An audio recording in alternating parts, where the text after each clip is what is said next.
لجميع المؤمنين والمؤمنات والمسلمين والمسلمات إلا الأحياء منهم والأموات ببركة الفاتحة. أعوذ بالله من الشيطان الرجيم. بسم الله الرحمن الرحيم. الحمد لله رب العالمين الرحمن الرحيم مالك يوم الدين إياك نعبد وإياك نستعين اهدنا الصراط المستقيم صراط الذين أنعمت عليهم غير المغضوب عليهم ولا الضالين. رب اغفر لي ولوالدي آمين. Bismillahirrahmanirrahim. Alhamdulillahi rabbil alamin wassalatu wassalamu ala rasulillahi ajmain, amma ba'du. Mukarram wal mukarram, para penuntut ilmu yang sama-sama dimuliakan oleh Allah Subhanahu wa taala. Alhamdulillah, pada malam ini kita dapat dipertemukan kembali dalam rangka thalabul ilmi. Yang kita bahas adalah kitab Nasahihul Ibad, masuk pada pasal ke-6, pada bab ke-6, makalah yang ke-16 dari 17. Ya, mudah-mudahan kita diberikan nasihat, menjadikan nilai kebaikan buat kita semua, dan ada perubahan menjadi lebih baik hari demi hari.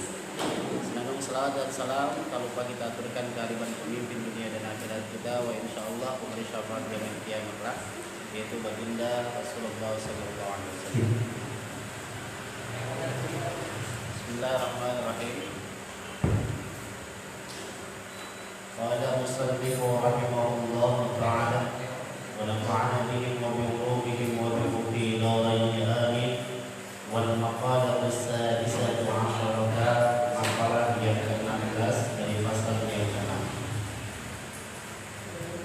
Qala Yahya bin Mu'adz rahimahullah, telah berkata seorang ahli sufi namanya Yahya bin Mu'adz, yang nama panjangnya Abu Zakaria Yahya bin Mu'adz Ar-Razi, seorang sufi yang dilahirkan pada 830 Masehi di kota Rai, negeri Iran, dan wafat pada tahun 871 Masehi di kota Naisabur, Iran juga. Dan beliau pada malam ini memberikan nasihat kepada kita. Kata beliau, min a'jabil iqtirari ay al-iqtirafu 'ala Allah ta'ala.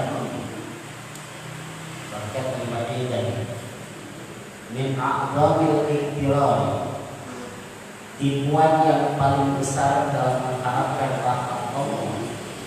Bahasa kasarnya begini, seorang hamba menipu Allah dalam pandangan tipuan yang sangat besar. Ini menurutku adalah Allah nggak pernah menipu hambanya, tapi ternyata hamba ini sering menipu Allah. Ini yang bahaya. Kata beliau, kata Yahya bin Mu'adz, tipuan yang paling besar dalam mengharapkan rahmat Allah ini menurutku adalah: satu, ad-damadi ay mulajamatu fi dzunubi 'ala rajalil 'afwi min ghairi nadamah. Yang pertama, ada seorang hamba yang istiqomah, naudzubillah, istiqomahnya dalam keburukan, mulajamah, yang terus-menerus melakukan dosa, dan dia mengharap ampunan dari Allah dengan tanpa penyesalan. Bahayanya, ada seorang hamba yang mulajamah, terus-menerus melakukan dosa, ala rajail afwi, dengan mengharapkan ampunan, min ghairi nadamati, dengan tanpa menyesal. Ini harus kita perhatikan, sebab kita ini sebagai manusia tidak akan menutup dari salah dan dosa. Misal, ada seorang yang tiap malam minum minuman yang diharamkan oleh Allah Subhanahu wa taala. Satu hari dia berharap, saya mau minum lagi, tapi saya tidak menyesal. Tapi dia minum terus dengan mengharapkan ampunan dari Allah, tidak mau bertaubat. Ini bahaya.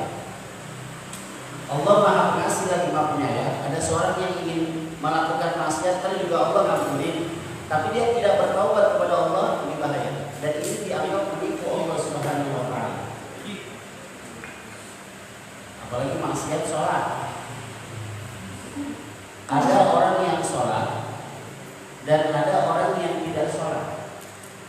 Ada orang yang tidak sholat, ketika dia meninggalkan sholat tenang-tenang aja, hatinya nggak resah, hatinya nggak gelisah. Ini bahaya.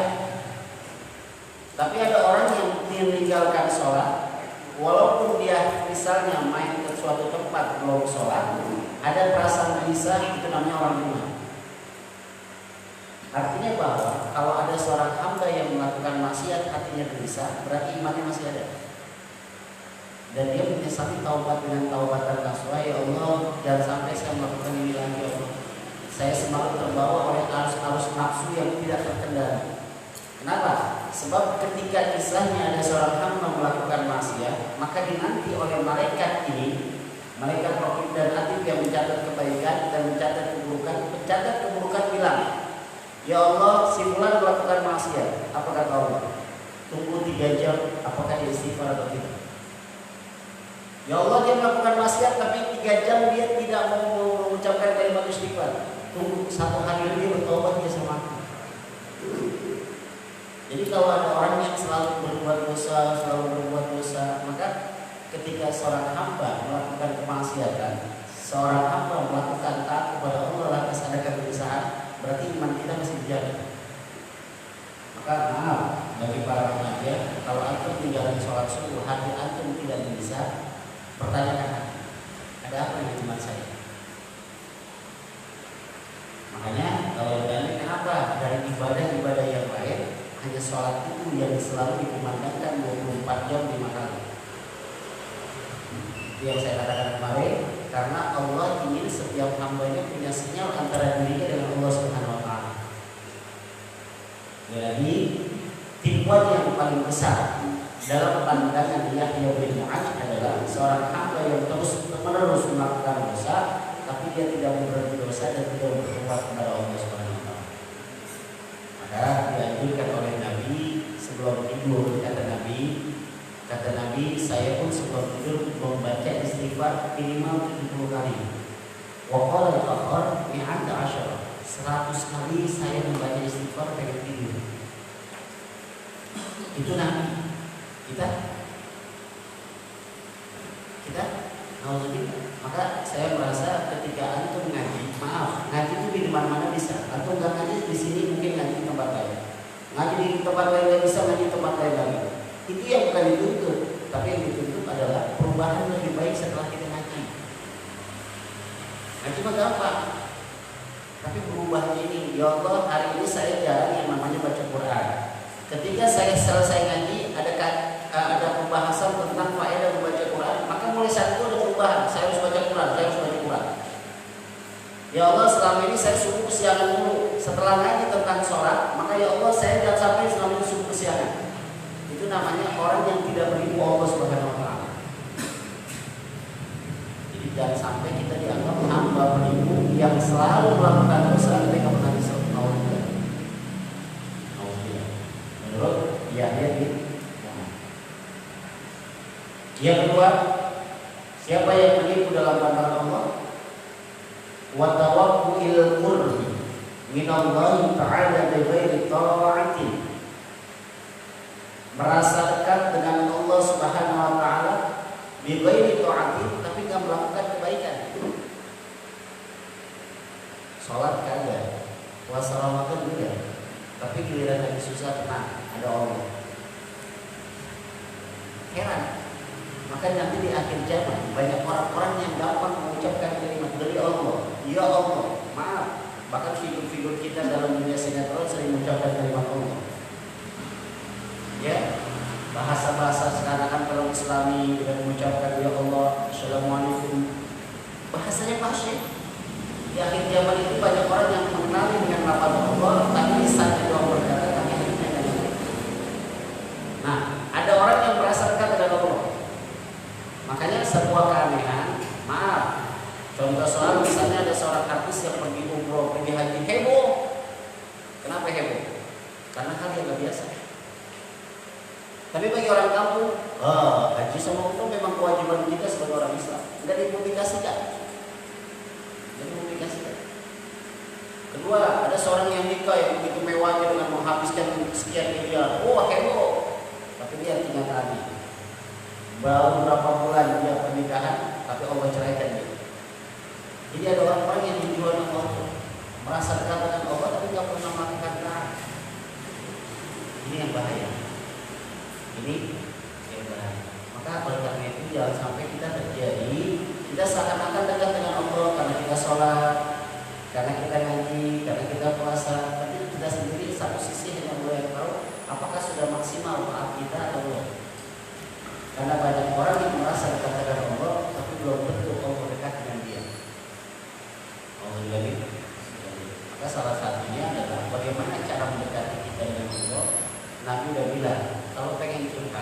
dan sampai 3 malam.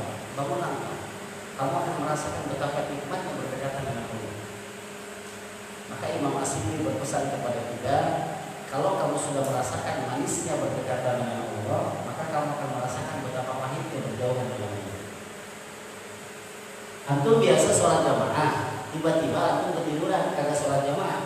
Rasanya beda, habis sholat dengan jamaah dengan tidak rasanya beda. Karena Allah sudah pengen antum harus dekat dengan saya. Jadi jangan sampai merasa dekat dengan Allah tapi tidak melakukan ketaatan kepada Allah Subhanahu wa taala. Yang ketiga, wa intizari jar'il jannati bi basril nar. Orang yang penipuannya paling besar mengharapkan rahmat Allah adalah menanti kenikmatan surga tapi selalu menabur benih-benih perbuatan maksiat kepada Allah Subhanahu wa taala sehingga memberikan dia masuk dalam neraka. Doanya pengen masuk surga. Doanya pengen, ya Allah, Allahumma nas'aluka ridhoka wal jannah wa na'udzubika min syarrika wa nar. Ya Allah, saya minta ridhoan untuk masuk surga ya Allah. Dan jauhkan kami dari neraka. Tapi kelakuannya ini apa contohnya? Contoh yang paling besar adalah banyak orang yang terlihat mapan, kaya, dan dia melakukan hukum riba. Ini menjadi saya pesankan kepada teman-teman dimanapun antum berada, dan pernah ingin menjadi orang yang berharta dengan cara melakukan yang dilarang oleh Allah Subhanahu wa taala. Riba. Nah, ini yang salah. Dia sholat tetap sholat, dia ibadah umroh tetap umroh, dia zakat tetap zakat, dia haji tetap haji. Tapi kalau nuansa ribanya masih melekat pada dirinya, maka yang dikhawatirkan adalah Allah dari riba. Kan kalau nggak begitu caranya malas nggak bisa. Saya bilang karena mindset pikiran kita tertujunya sama hal seperti itu, pinjam di bank misalnya. Artinya nggak dikasih jalan lain. Tapi ketika kita ngomong sama Allah, Allah akan kasih jalan lain. Nah, sangat baik. Kelihatan kita orang panik, kelihatan kita orang yang rajin ibadah, tapi ternyata di mata Allah kita nggak ada apa-apa. Ini yang disebut menanti kenikmatan surga, tapi kelakuannya melakukan maksiat. Pengen masuk surga, tapi sholat tidak. Pengen masuk surga, tapi baca Qurannya, ya. Pengen. Antum kalau saya tanya pengen masuk surga, pengen nggak masuk surga? Tapi apa yang dilakukan? Modal apa gitu? Kalau saya secara pribadi, urusan surga sama neraka mah urusan Allah. Yang penting saya semaksimal mungkin berdekatan dengan Allah. Yang saya takutkan adalah Allahu Akbar. Ya Allah, besok saya dalam kuburan sendirian. Hanya sholat ini jadi bekal saya. Kenapa? Sebab kalau kita pahami hadis Nabi SAW, Innal qabra manzilun min manazilil akhirah. Kuburan itu adalah rumah pertama di antara rumah-rumah akhirat. Kalau di kuburan selamat, berarti masuk surga. Yang khawatir kita di kuburannya dipijak. Maka saya ketika ditanya sama salah satu teman, bagaimana caranya untuk sholat menjadi khusyuk? Angkat tangan, Allah Akbar, katakan dalam hati, ya Allah, sholat ini adalah bekal saya dalam kuburan. Ketika saya membaca Quran, ya Allah, Quran ini akan jadi bekal saya di kuburan. Ketika saya bersedekah, ya Allah, sedekah ini yang jadi nuansa bekal. Nuansa bekal. Maka sesuatu yang saya herankan, kemarin saya sempat ketika sudah koordinasi sama Bapak Fauji, pengen beli sepeda, saya datang ke Mancur. Ini toko saya datang. Itu harga sepeda 5.400.000, ada 4.200.000. Satu sisi sepeda yang di dalam harganya 600-700.000 ada yang beli. Pertanyaan saya, orang berpacu begitu mahal. Kalau saya beli kambing harga 3 sudah besar buat di akhirat saya.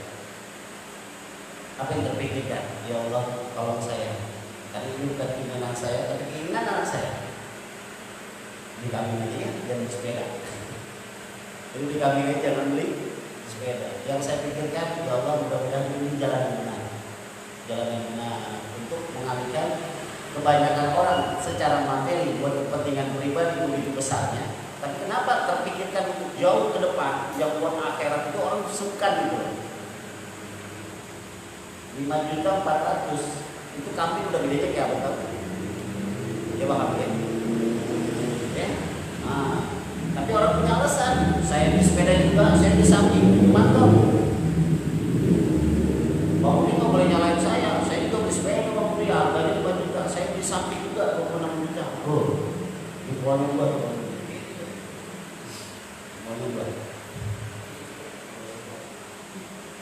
Sayangnya kebanyakan di antara kita lebih terpikirkan kesenangan sesaat, tapi tidak terpikirkan untuk masa depan. Itulah biarin kalau orang punya sepeda saya lagi bongkar, mudah-mudahan laku juga.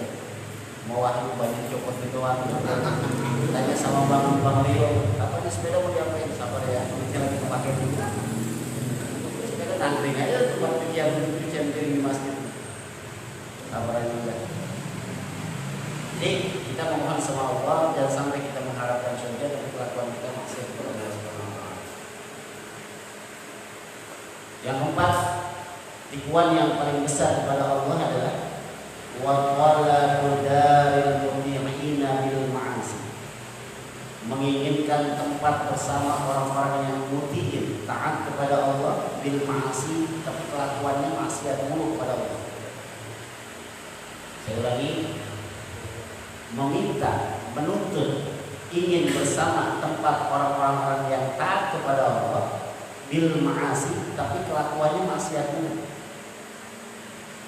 Rizki yang paling hebat di antara rizki yang kita terima di muka bumi ini adalah Allah kirim sahabat-sahabat terbaik buat diri kita. Sekali lagi, rizki yang paling baik di antara rizki yang Allah berikan saat ini, maka rizki yang terhebat adalah Allah kirim sahabat-sahabat terbaik di antara sekeliling kita. Siapa mereka? Yang mengingatkan kita ketika kita lalai dari Allah, yang membantu kita ketika kita susah dari sesuatu ekonomi. Yang ketiga adalah ketika kita dalam kondisi kesulitan yang begitu mendesak, Allah gak bakalan kirim siapa-siapa, tapi orang yang terbaik yang Allah kirim buat membantu dia. Maka rezeki yang mutiin orang taat kepada Allah, kehidupannya dalam dunia ini kadang-kadang sering dijauhi karena tidak mengandung support keuntungan materi. Maka kalau antum pengen jadi ustaz, jadi kiai, dan pernah takut dimusuhi. Sebab orang-orang kayak ustaz, kayak kiai cuma nyuruhnya buat akhirat. Kecuali emang ustaz kiai tak tunjuk gitu ya. Mutiin orang-orang yang taat sama Allah, samina wa ata'na, waktunya salat-salat. Waktunya Ramadan dan macam-macam udah terima aja pada Allah, kita puasa Ramadan. Yang lain bertentangan, ikhtilaf ini, ikhtilaf itu, dia tidak mau ngapa-ngapain. Yang penting dalam kondisi Allah saya istiqomah. Istiqomah karena kirim ma'asi untuk menjauhkan daripada perbuatan maksiat kepada Allah Subhanahu wa taala. Ya, mohon sama Allah biar diberikan teman-temannya.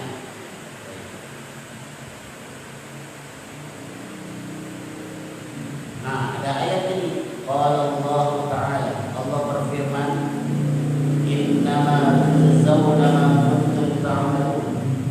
Hanya saja mereka diberikan balasan sesuai apa yang mereka kerjakan. Ayat ini tercantum dalam surah ke-52 At-Tur ayat ke-16. Yang kedua, ayat ini juga tercantum dalam surah ke-66 At-Tahrim ayat ke-7. Yang ayat yang di surah ke-52 At-Tur ayat 16 diawali dengan kalimat islauha fasbiru aw la tasbiru sawa'un 'alaikum innama tujzauna ma kuntum ta'malun. Ternyata Allah akan memberikan balasan kepada hamba-Nya sesuai apa yang dia kerjakan. Kalau dalam surah At-Tahrim surah ke-66 ayat ke-7, ayat ini juga dicantumkan dengan awal kalimat ya ayyuhalladzina kafaru la ta'zirul yawma innama tujzauna ma kuntum ta'malun. Mereka diberikan balasan nanti di akhirat sesuai dengan apa yang kita kerjakan. Ada orang yang masuk surga karena sedekahnya. Ada orang yang masuk surga karena sholatnya. Ada orang yang masuk surga karena kebaikan-kebaikan yang lainnya. Sekarang ini kita kembalikan kepada pertanyaan kita sendiri. Apa tiket yang kita bawa ketika kita pengen masuk surga? Antum nggak bisa pengen naik kereta tapi beli tiketnya bis. Antum nggak bisa pengen naik pesawat tapi beli tiketnya kereta, sesuai tiketnya.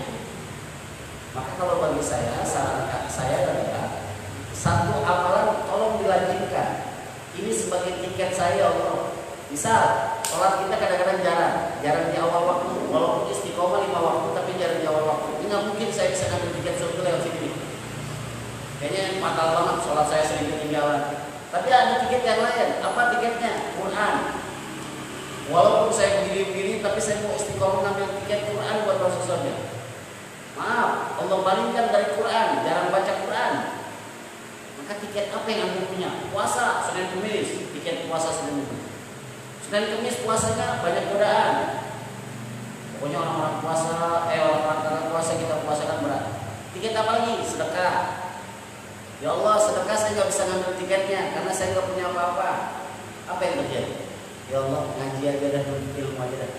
Ya Allah, saya nggak ada waktu buat nuntut ilmu. Maka kesimpulan terakhir, saya mencintai orang-orang berilmu.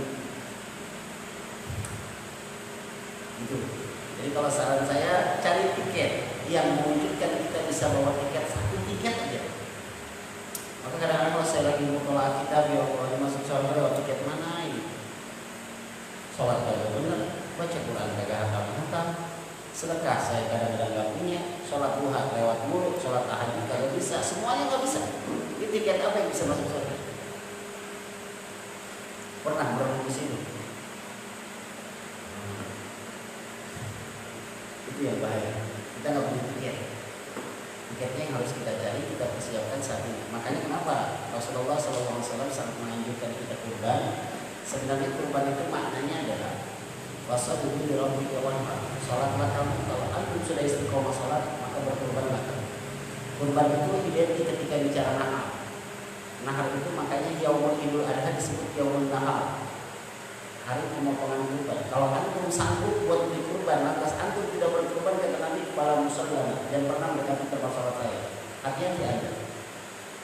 Kenapa? Sebab tiket tercepat untuk bisa masuk surga itu kurban. Karena antum akan menemukan ayat yang bisa diterima oleh Allah bukan karena besar hewan kurbannya. Yang bisa diterima hewan kurban itu adalah yang penuh ketakwaan kepada Allah Subhanahu wa taala. Darahnya, bulunya, ketika kamu takwa, tidak riak untuk dengan kurban kamu, tidak minta dipuji oleh orang-orang karena kurban kamu, itu yang saya ambil. Maka saran saya, kalau memang Allah memberikan rezeki buat antum, tolong kita berkurban. Kalau nggak bisa sapi, belinya kambing. Tapi kalau nggak bisa kambing, jangan beli ayam, itu nggak diterima. Ya, ayam boleh, masaknya jalan-jalan. Kalau saya langganan, Idul Adha saya akan WA-nya Bumi, pesan ya, sumber jengkol.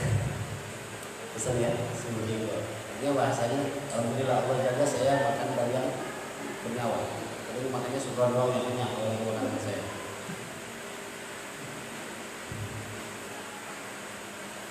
Yang kelima, wal bizaril jajai bi ghairi amali. Wal bizaril jajai, mengharapkan pahala dan kasih sayang Allah bi ghairi amalin shalih, tanpa mengerjakan amal saleh. Amal saleh itu banyak.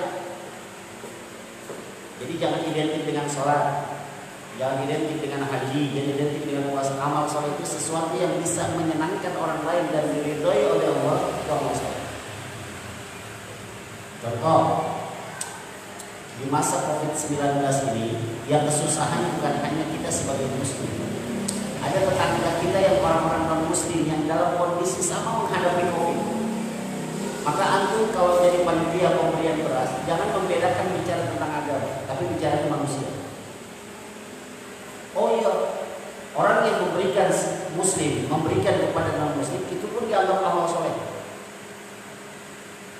Artinya apa? Membantu orang lain tanpa membedakan agama. Masalah pahala, saya bukan bicara agama, tapi bicara sosial. Kebetulan kemarin ketemu sama teman dan beliau membantu seorang non-muslim. Allah kasih, kata orang non-muslim itu, Pak Haji, kalau saya sembuh, saya akan berikan sesuatu sama Pak Haji. Di musim awal Februari, beliau dikirimin beras 150 karung, satu karungnya 30 kg. Karena alhamdulillah saya punya teman ini hatinya mulia, dipanggil orang-orang. tolong berikan berasnya, mobil truk yang warna kuning, dan jangan pernah membedakan agama, kasih orang-orang. Terus tinggalin dua, buat di rumah saya satu, buat rumah saya satu. 150 karung. Datanglah seseorang, dia dibodoh-bodohi. Di musim kayak gini malah dibagi, kenapa nggak jual sama saya? Yang satu karung 400.000 misalnya, lantas saya akan berikan 200.000 pun saya akan berikan, 500.000 pun saya akan berikan. Apa kata teman saya?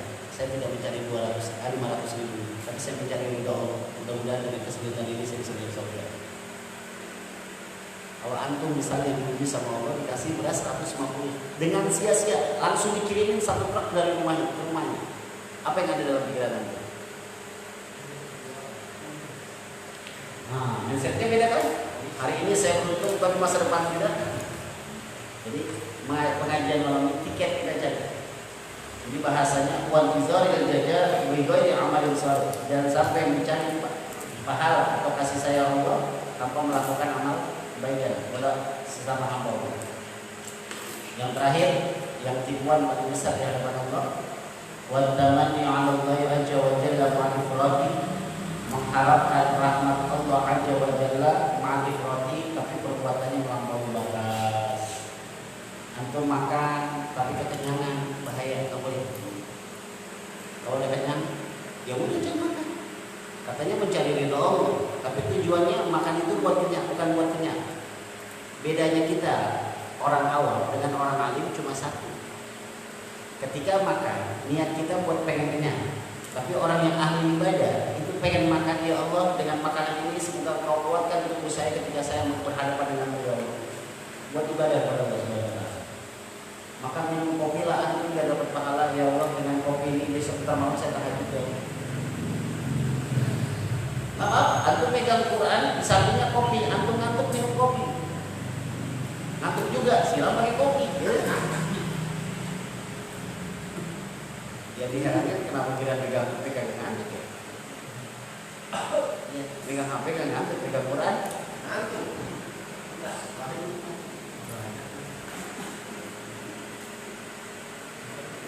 Jadi 6 hal ini yang harus kita jauhi, yang mudah-mudahan kita termasuk orang-orang yang tidak menipu daripada Allah Subhanahu wa taala, yang terlindungi dari sifat-sifat seperti ini.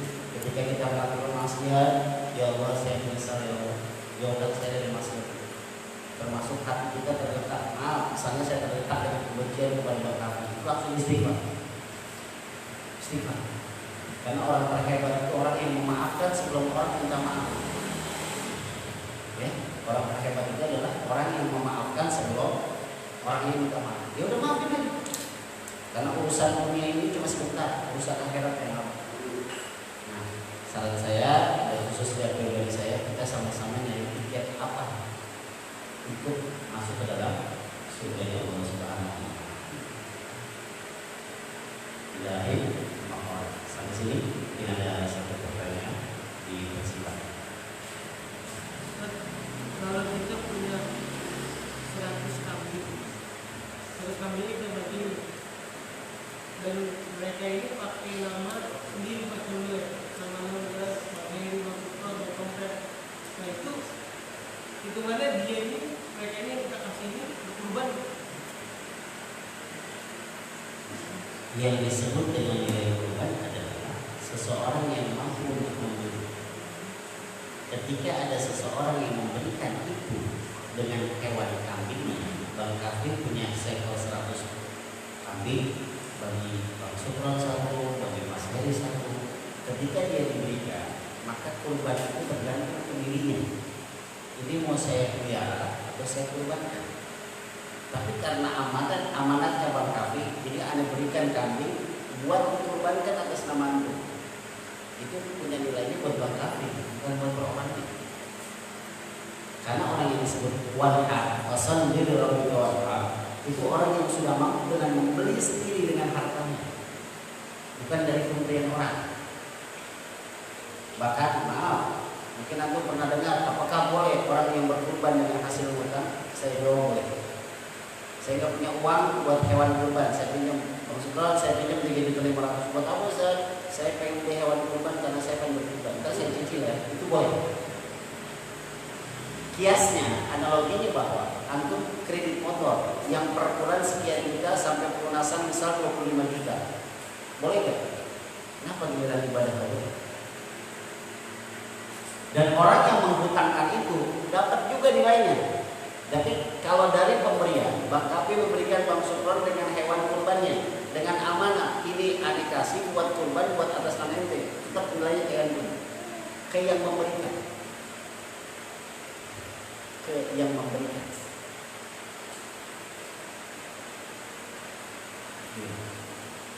Yuk, yang punya duit 3.500.000 dari sekarang pesan kambing atau bagi yang punya, kalau punya jangan.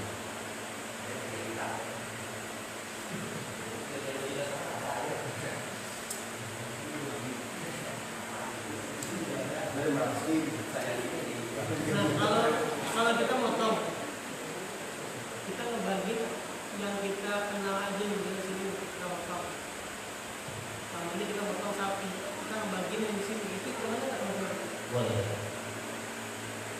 Bang Kapi bawa sapi ke tempat saya. Enggak usah, jadi majelis ini motong sapi, tapi dagingnya dibagiin yang di sini aja gitu. Itu nggak ada masalah juga. Masalah sapi satu misalnya menghasilkan misalnya 50 kantong daging, tulang semuanya, dan saya ingin memberikan cuma orang-orang yang di majelis saya, apa masalah?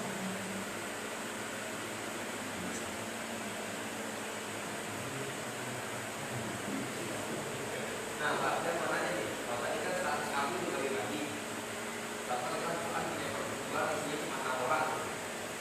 6-6-nya ini nggak ada yang mampu berbuat sendiri. Kita patungan cuma dapat beli kambing. Nah, ini hitungannya satu itu bisa diganti buat 2 orang atau boleh enggak? Hadisnya binatang yang disebut dengan hewan itu cuma sapi, unta, kerbau. Kalau kambing Nabi tidak ada dalilnya, bahkan kambing diwajibkan atas nama satu orang. Misal ada 6 orang yang nggak mampu semua beli kambing, akhirnya patungan 500, belilah kambing. Maka saat itu didahulukan siapa yang paling didahulukan namanya, yang lebih dituakan. Saya, Sukron, Kapi, Odi, yang paling tua siapa nih? Kapi misalnya. Tahun ini saya memotong atas nama Kapi.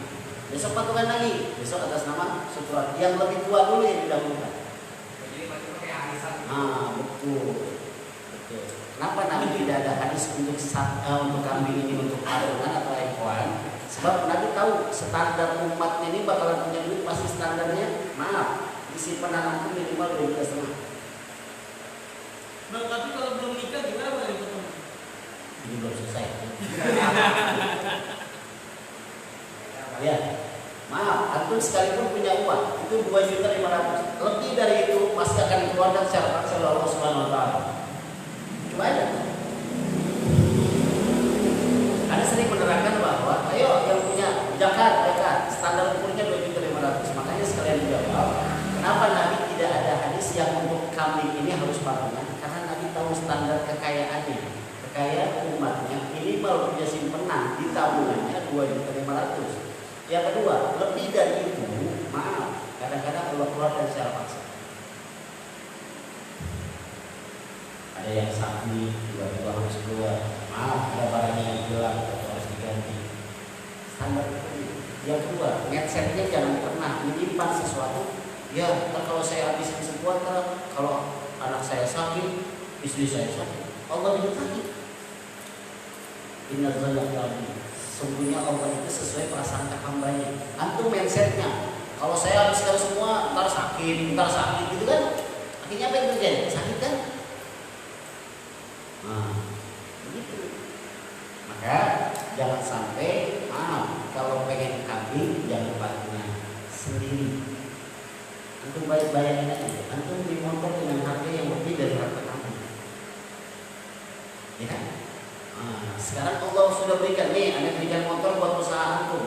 Masa dengan usaha motor dengan kambingnya nggak kebedah? Motornya 25 juta, kambingnya 3,5 juta. Jual motor untuk kambing dapat 5 tuh. Iya. Yang bahaya itu karena kita merasa nggak punya, itu yang bahaya. Nggak punya kata Allah, Keseringan ente kebohongan, aku bohongin lagi kan. Bahasanya, ane bikin ente sesuai dengan prasangka ente. Akhirnya kita selalu bangunnya. Jadi, tadi pertanyaan apa? Kalau kamu belum nikah? Kalau kita belum nikah, kurban nggak apa-apa. Nggak masalah. Kalau kurban itu semampu kita aja. Pak Idul Adha ini kita punya. Idul Adha ini kita punya. Maka maaf, kalau antum kemarin ada yang beli sepeda lebih dari harta kambing, saran saya jual sepeda beli kambing. Udah kayak tadi gue tembak semua. Jual sepeda beli jangan dibagi. Sepeda mau buat besok, masih ada lagi. Antum merasain pasal ini rabbika wanhar. Ini kalau kita bahas panjang sekali. Ada orang yang sholat ibadahnya rajin, tapi wanhar dia punya duit sekian, tapi dia tidak keluarkan. Hadis Nabi sangat keras. Wala yuqarribu mushollana, dan kau dekati tempat sholat saya. Berarti kan tidak dianggap sholatnya. Ayatnya surahnya paling pendek. Inna a'tainakal kautsar. Sesungguhnya aku telah berikan nikmat kepadamu sangat banyak. Rumah saya udah bikinin ya Allah. Antum belum punya istri, insya Allah buat bakalan punya istri. Antum yang udah punya, yang diberikan anak. Anak yang udah berikan anak, anda berikan kendaraan. Masa wanhar setiap tahun dari kagak bisa? Nanti mau gimana bakti sama saya? Kalau bahasa anak kalau lagi baca tuh komenin. Allah tuh lagi ngomel sama kita sebenarnya. Cuma sayangnya kita kagak baca Qurannya kagak paham. Jadi seakan-akan ini mah ayat gimana aja. Padahal Allah lagi ngomel pasal diri, maka sholatlah kamu. Rabbuka, karena Tuhanmu. Wanhar, kalau emang anda mengaku sholat anda benar, saya bikin anda bisa wanhar, memotong hewan kurban. Artinya berkurban. Bisa dipahami? Mudah-mudahan. Ya. Mudah-mudahan. Ya.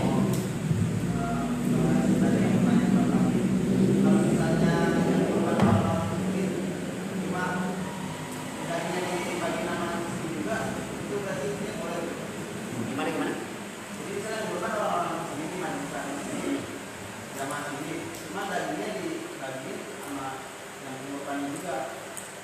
2, 3, itu beli sapi 7 orang, itu beli sapi kita punya kelompok 1 tim 7 orang, 7 orang, 7 orang, di sapi 3 kan. Daripada kita bagi yang lain kita aja bagi, nggak masalah. Yang nggak boleh itu kalau nazar.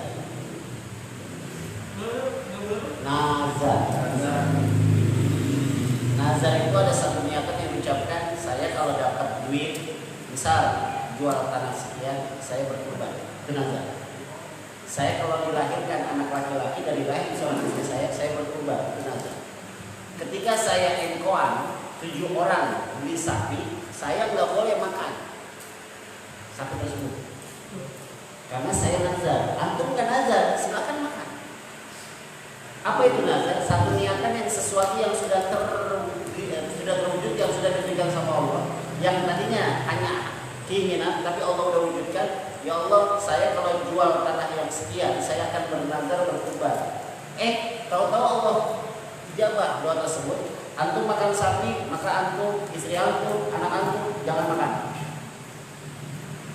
Nazar. Semua yang tadi Iqbal tanyakan itu boleh, kecuali kurban nazar itu yang tidak boleh. Tapi kalau misalnya orang iman sama nazar itu udah biasanya jadi satu mindset yang beda. Biasanya kalau orang iman ya yang nazar juga ibaratnya itu bukan tadi itu nggak mampu itu bikin kuat gitu, tapi tetap boleh kita makan gitu dan walaupun kita tahu itu campur dan kita gitu. Nggak boleh. Kalau engkoan itu yang bernazar 7 orang yang bernazar 2, yang nggak boleh makan 2, bukan semuanya. Nah, kecuali 7-7-nya ini semuanya nazar. Semuanya nazar, ini nazar, ini nazar. Ini sapi nggak boleh kita makan, keluarga kita seberangin aja dah. Maka ada orang yang kadang-kadang rumahnya di kampung gunung, kurbannya di sapi. Saya kalau bernazar nih kurban, terus nyatu sama tempat yang saya potong, saya nggak berani, sebab saya khawatir dagingnya karena bagian kurban saya. Maka lebih baik kalau Iqbal di sini saat ini ada kurban nazar, potong kambing, seberangin aja, karena khawatir ada keluarga kita yang nyampe. Kalau 7-7-nya nazar nggak boleh, tapi kalau 3 orang nazar, 4-nya enggak, 4-nya aja. Jadi kalau ada nazar ada lafaz nazarnya gitu.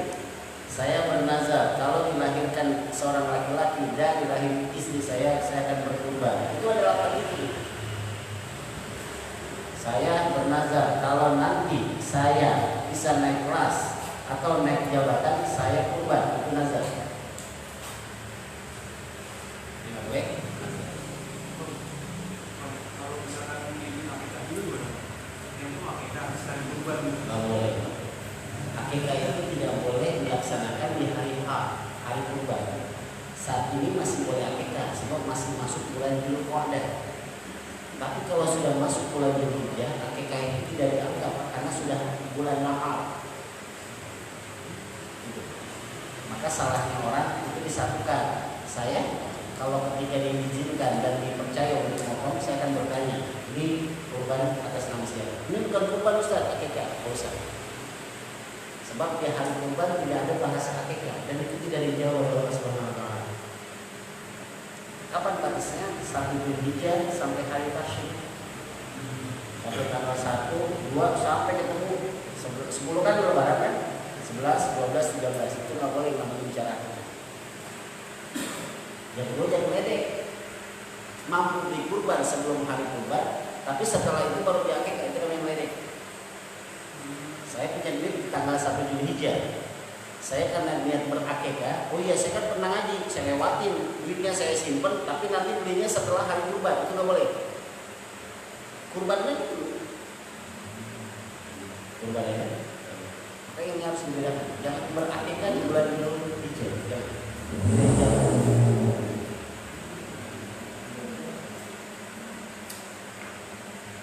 Yuk lanjut, ini pasal terakhir, makalah terakhir di makalah bab yang kedua.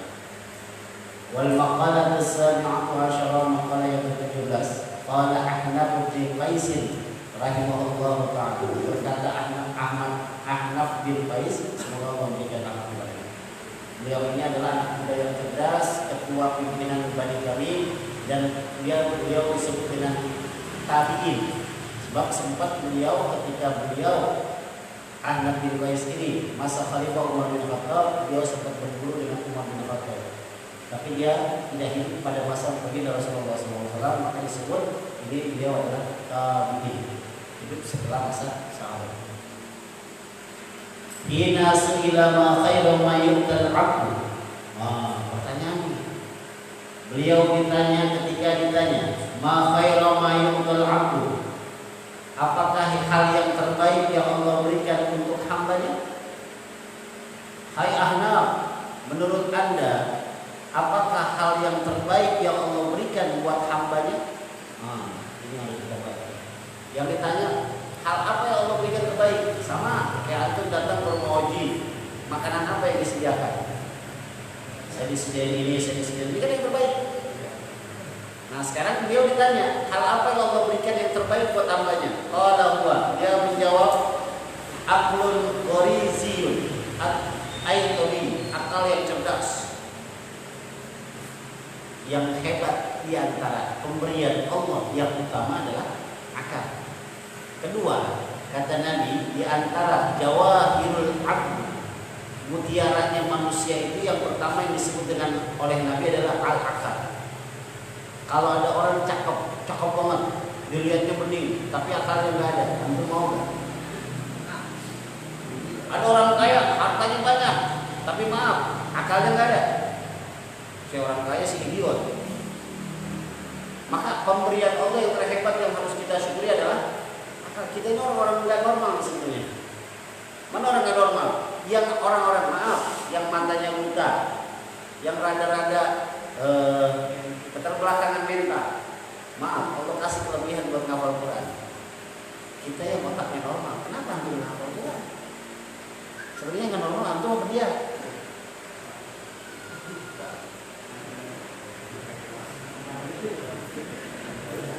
Makanya kalau anda bilang orang gila jangan marah. Coba dah pikir. Orang yang matanya buta, yang maaf, pengen ngambil air wudhu aja harus ngeraba sesuatu.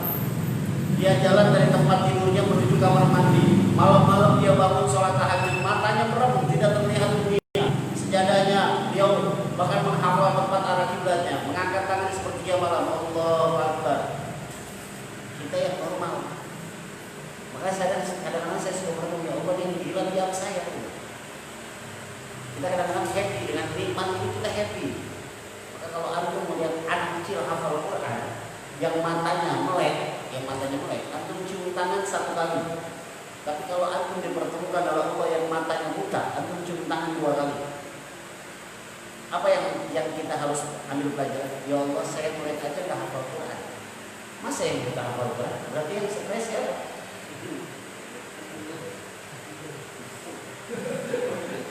Maka kalau ada guru, ada dosen yang merasa pintar dengan kehebatan fitrah, pertanyaan saya cuma satu, Bapak hafal Quran? Gitu. Murid saya matanya buta hafal Quran, nggak sombong, nggak punya titel lagi. Cuma kalau meninggal, siapa yang mau diklaim hafal Quran? Maka kayak kita dengar sejarah, dengar berita anak kecil, anak Palestina, itu tahu yang selama ini sampai perang di Israel. Ya Allah, kesian banget ya, lagi wisuda, anak-anak hafal Quran pada dibomin sama orang Israel. Kata anak kecil, ya kesian ente.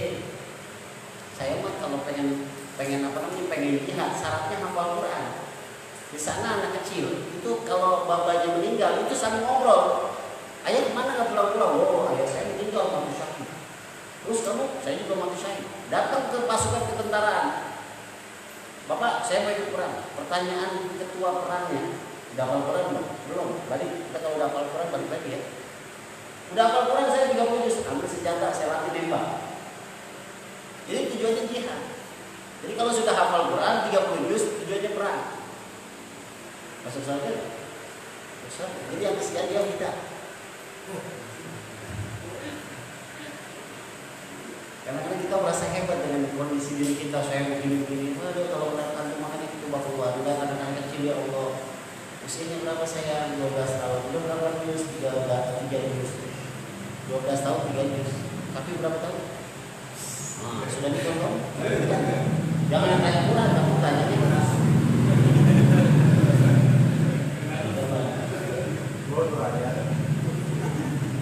Tadi saya bilang kita masuk surga tiketnya mah apaan gitu? Tiket apaan? Ingat, akal itu terhebat. Maka salah satu dalam kitab Ta'lim Ta'lim, Ibnu Al-Jarnuji mengatakan tujuan kita menuntut ilmu bukan pengen jadi pintar. Tujuan kita menuntut ilmu bukan buat berdebat seseorang, tapi tujuan kita menuntut ilmu adalah mensyukuri nikmat akal. Karena manusia ini terdiri dari 3 hal. 1, akal. 2, ruh, nyawa, ruh. Yang 3, jasad. Makanan akal, belajar.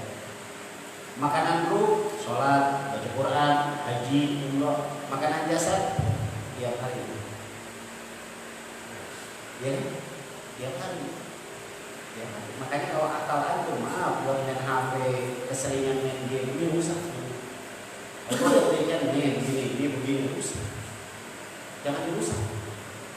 Maaf, apalagi nonton yang kagak bener, nonton pembuatan anak gitu kan? Ada.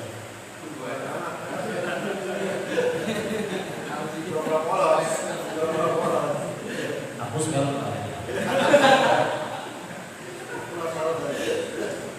rusak. Karena akal itu diciptakan naluriah, bahkan sesuatu yang tidak bisa terlihat terdeteksi oleh alat manapun cuma 2 dalam diri kita. 1, ruh, 2, akal.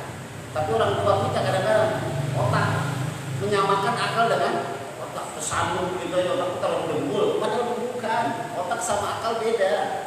Makanya kalimat Al-Quran, ya ulil albab, ya ulil absar, itu seakan-akan Allah bilang, hai orang-orang yang aku berikan akal, ulil albab, yang orang cuma 3 langkah, antum anda berikan 5 langkah. Maka kalau menghadapi masalah, orang-orang yang ulil albab tuh ini begini, solusinya begini, itu udah sama dengan udah baca. Ulil absar, analisis dulu. Kalau ada pembicaraan orang, ada kata-kata gini, jangan langsung diterima, analisis. Karena orang cerdas itu nggak mudah untuk menerima ucapan dari orang lain.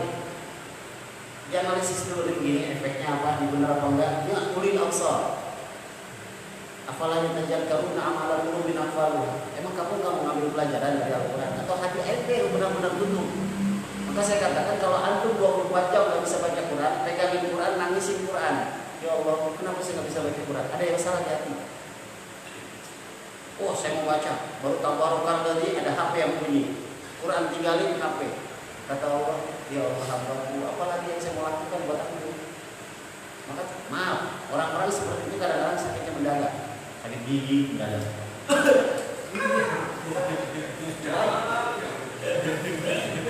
Makanya waktu ada teman kita yang curhat sakit gigi, sebenarnya saya mau ya coba lah baca Quran. Astaga. Coba lah baca. Tadi kita doang berdua nih, Teo. Lagi wilayah gua ya. Paling dulu dicegah. Tekan di sana juga. Kita udah hadis dari Nabi. As-shadaqatu taqbal bala. Perbanyak sedekah, Allah menjauhkan dari bencana. Kita susah buat sedekah. Nah, Oji ini malam ini sebenarnya lagi beruntung dengan sedekah yang biasanya kopi 1, 2, 3 ribu dan pengajian ambil sedekah, gitu kan? Makanya saya mau sakit gigi lagi. Selama dari Jumat ke Jumat udah sakit gigi lagi.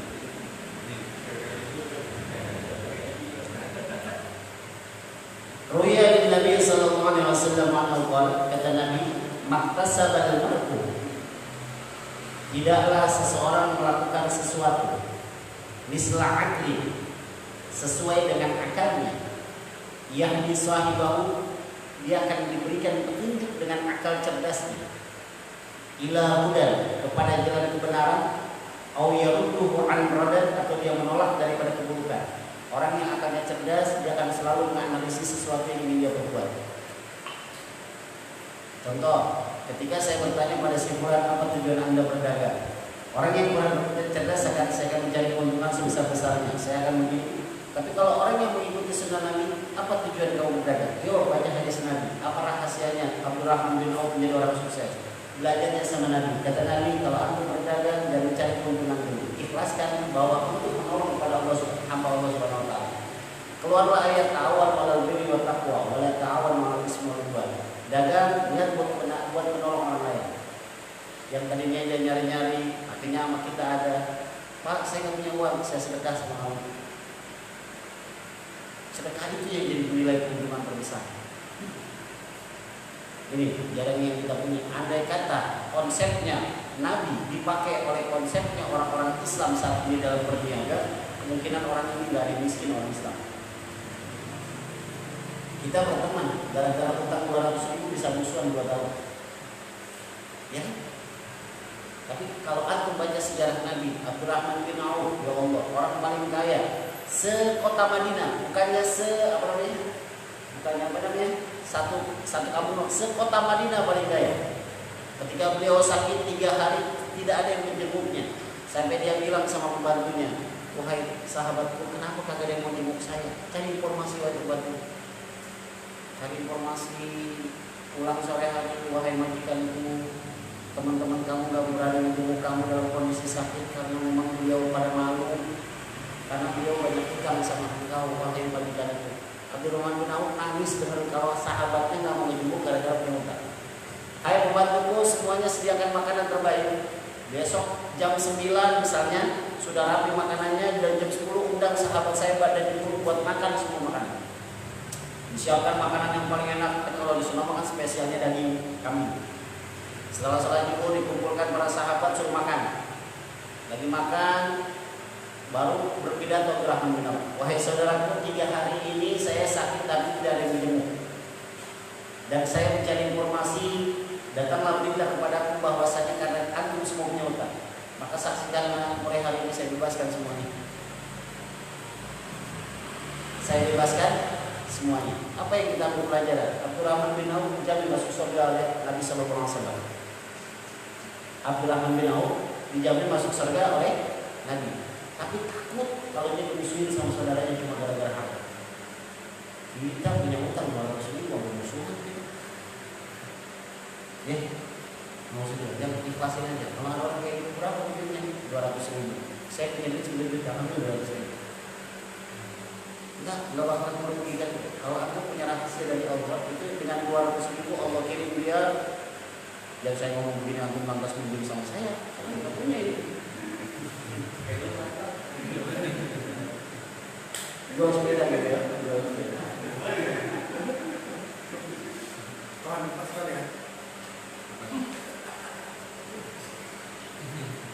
Kan yang serem mau begini, ntar ya, saya kali dia kuburan, saya kali dia, ya Allah, berapa sih emang? Saya bisa minta saya ganti. Kila, wa in lam yakun, ditanya lagi, wahai Ahmad bin Qais, kalau emang kita nggak punya akal cerdas, apa yang harus kita lakukan? Saya udah nggak, akal saya mah rada-rada goblok gitu ya, rada-rada bodoh. Ini pas banget. Saya ulangi, akal saya rada-rada. Maaf, tidak diberikan akal cerdas. Lalu apa kalau nggak punya akal cerdas? Kalau nggak kita dapati, kalau ada sorry, punya tingkah laku yang baiklah. Setidaknya ada nilai kejujuran. Karena kalau udah kagak cerdas, jangan sampai jadi penipu. Siapa yang menemenin? Siapa yang menemenin? Jujur, terus pemurah, murah senyum, jangan mudah susah, cemberut dulu, ya. Gila painam yakun, wahai anak, kalau emang kagak punya juga, akal udah kagak cerdas, akhlaknya udah kagak bener. Ini sebentar waktu bertanya. Apa yang diberikan oleh Allah? Sahibun muwaffiqun. Sahibun muwaffiqun. Kalau antum nggak punya akal cerdas, akhlaknya kurang baik, maka carilah teman-teman yang menunjukkan kamu pada jalan kebenaran. Cari teman yang baik. Aduh, ini temannya udah kagak benar. Suruh sholat, suruh kesianan, nah, susah ini. Otaknya udah kurang-kurang pinter. Aduh. Apa kata Nabi? Rasul aqli ba'da imani at-tawaddud ilan nas. Kecerdasan seseorang dalam akalnya setelah keimanan dia diberikan at-tawaddud, sayang kepada ilan nas, sesama manusia. Orang akal cerdas, imannya imannya kualitas ibadahnya tinggi, at-tawaddud, tapi kalau belum ada kasih sayang sesama hamba, akalnya tidak dianggap. Imannya belum masih dalam kebaikan bisa dengar. At-tawaddud, kasih sayang kepada hamba. Dia berbuat salah, dimaafin. Dia berbuat sesuatu yang kita tolong, dia usahain. Ini namanya at-tawaddud. At-tawaddud. Wa ma yastanna rajulun an musyawaratin, dan pendapatnya selalu bisa diandalkan ketika dia lagi musyawarah. Minta pendapat sama orang-orang cerdas. Kalau antum punya masalah, berikan. Saya punya satu masalah, kalau berikan. Yang antum anggap cerdas, yang ketika antum curhat sesuatu bisa langsung diberikan solusinya. Sebab orang yang beriman dan otaknya cerdas itu hidayah dari Tuhan. Hidayah dari Allah Subhanahu wa taala. Wa inna ahlal ma'rufi fid dunya hum ahlul ma'rufi fil akhirah. Sesungguhnya ahli kebaikan yang ada di dunia, mereka pun ahli kebaikan di akhirat nanti. Wa ahlul munkari fid dunya hum ahlul munkari fil akhirah. Dan ahli keburukan di dunia, mereka pun ahli keburukan di akhirat. Kila fa in lam yakun, ya anak, kalau udah kagak otak, udah kagak cerdas, lantas akhlak udah kurang baik, lantas kagak punya teman yang baik, apalagi ya anak, qala qalbun murabitun, hati yang sabar. Ya boleh baik, apa ya? Sabar. Ya dari nama kami sabar. Sabar. Ngatain sabar. Kalau nggak ada ngatain, kok nggak ada ngatain? Ngari. Cari. Yang jarang ngatain Arif, cari Arif aja. Jangan nyari Oji makin jadi. Apa hadisnya? Qala ruwiya annahu sallallahu alaihi wasallam qala law kana al-mu'minu ala qasabatin fil bahri, sekalipun ada seorang mukmin ala qasabatin fil bahri, yang cuma dia hidup di tengah laut. Qasabatul bahri itu ada lautan nih, terus kayu lagi nganyut tuh, dia gelantungan di kayu tuh, paham? Tidaklah ada seorang mukmin yang gelantungan di tengah laut, ada kayu dia coba berdiri tuh di tengah lautan. Laqad yallahu lahu mayyuti, niscaya Allah akan takdirkan dia pun pasti ada yang membencinya. Padahal di tengah laut sendirian. Kenapa? Ini motivasi kita buat bersabar. Sekalipun Anda saya tempatkan di tengah-tengah laut, yang ada pulaunya saya tempatkan satu aja di situ, kagak ada orang masyarakat selain Anda, itu pasti Allah kirim buat orang benci dia. Jadi artinya dimanapun kita bertempat tinggal, ingat, tidak semua orang yang disukai, tidak semua orang yang menyukai kita. Tapi ingat, dari 10 orang yang dikirim sama Allah paling minimal 3 orang. Buat apa mereka dikirim oleh Allah? Satu, buat menguji kesabaran kita. Kedua, jangan terlalu sombong jadi manusia. Sebenarnya ada hikmahnya. Yang ketiga yang paling hebat adalah dengan ucapan kebencian dia, Allah ampuni dosa-dosa kita. Maka kata Nabi, sabar, sabar. Kalau antum marah, berarti kan teruji. Ini maksudnya adalah sekalipun kita tinggal di tengah-tengah hutan, kagak ada siapa-siapa kecuali binatang, tetap Allah kirim buat kebencian pun. Ini makna sabar yang begitu besar. Makanya kalimat Al-Quran innallaha ma'as-sabirin, dengan kalimat maaf jauh berjalan yang merupakan kesabaran bersama Allah Subhanahu wa taala. Ya Ahnaf, kalau kagak ada juga yang namanya qalbun murabitun, kagak punya hati sabar. Fa in lam yakun qala mulus somti. Kata Ahnaf, kalau yang enggak punya juga mulus somti, banyak diam aja dah. Diam aja. Udah diam aja udah. Gak kemana-mana, diam, ngopi, ngerokok, main HP, diam aja. Idiot kalau habis semuanya nggak punya, akal cerdas kagak punya. Dia ngomong pasti bohong, gitu kan? Tadi kan ada bun solihun, karena nggak punya juga kejujuran, akhirnya dia dapati bahwa yang ketiga sohibun muafikun, temennya kak sebenarnya semuanya buruk. Temennya semuanya buruk, dia temen yang baik dia nggak dapetin, hati yang sabar, hati yang nggak sabar juga nggak punya. Tulus syukri udah banyak diam aja. Kacau kan? Apa kata Nabi? La yablughul haqqu haqiqatul iman hatta yahjuna syarr. Tidaklah sampai seorang hamba pada hakikat iman kecuali dia memelihara lisannya. Wa riyadun Nabi sallallahu alaihi wasallam rahimallahu man hafidha lisanahu wa 'arafa jama'ahu wastaqama tariqatuhu. Semoga Allah memberikan rahmat pada orang yang bisa memelihara lisannya, yang memahami era zamannya dan istiqamah dalam kebaikan jalannya. Ya Ahnaf, fa in lam yakun, kalau kakak punya juga, gak bisa diam juga. Apa katanya? Qala mautun hadir, kita mati aja deh. Mati jalan terakhir. Kagak punya akal cerdas, adabnya kurang baik, temennya kagak ada yang baik, hatinya kagak sabar, ya kagak bisa diam teriak lagu. Mautun hadir, mati aja deh. Usahain masalahnya, usahain. Nah kita kan masuk yang mana?